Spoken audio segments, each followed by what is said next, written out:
cricket was a way that it kept my mind off being, suicidal. I would be sitting in my room and be thinking, okay, on the count of three, I'm going to run on my balcony and jump off.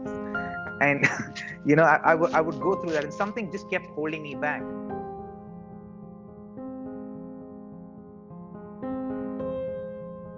Went through clinical depression. I was suicidal for a few years.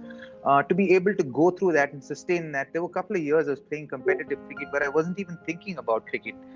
That was probably the farthest thing in my mind. I was thinking about how I'm going to live there, how I'm going to survive that day and move to the next, and what's going to happen with my life, and in which direction am I heading in.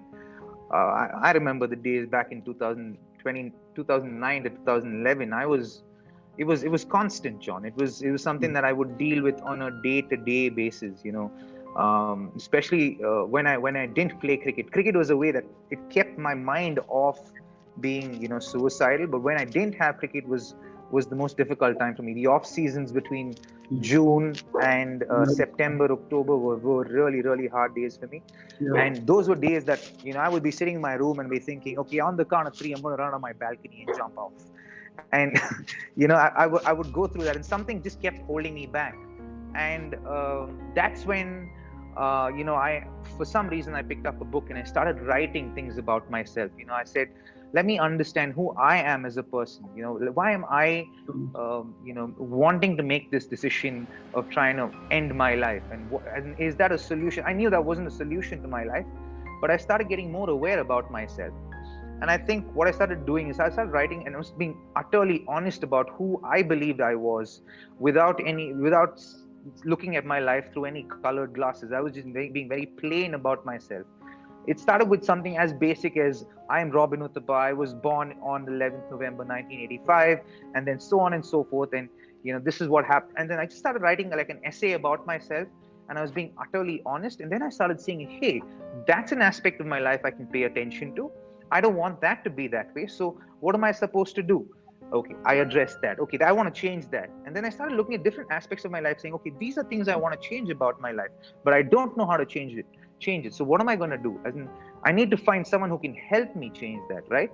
The next thing I did was I started seeking help so that I could help myself to make those changes that I wanted to make in my life. And I think this is something that all of us, and since I've been through that, I would love for so many people, and I know so many guys going through difficulties, just in our fraternity. So many guys who are not willing to accept that they're going through difficulties. So many guys are so frustrated about their careers because the rub of the green didn't go their way, and that eats into them. It eats into their lives. It eats not just their professional lives. It eats into their personal lives, right? Into their relationships. It takes a toll on that. And then you go on to get married, and then it affects your marriage. You have a child, it affects your child, how you raise your child.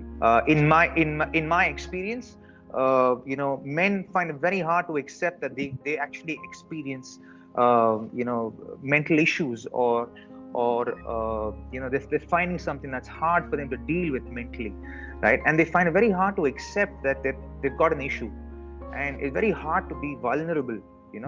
I think men find it very hard to expose that side of them. And I think it takes a real man to be able to expose that side of yourself and say, yes, I have an issue. I'm feeling vulnerable in this particular point in my life, and I need to address it. And once you accept and acknowledge that there is an issue, your mind and your body automatically start looking for solutions. And we find that in due course of time.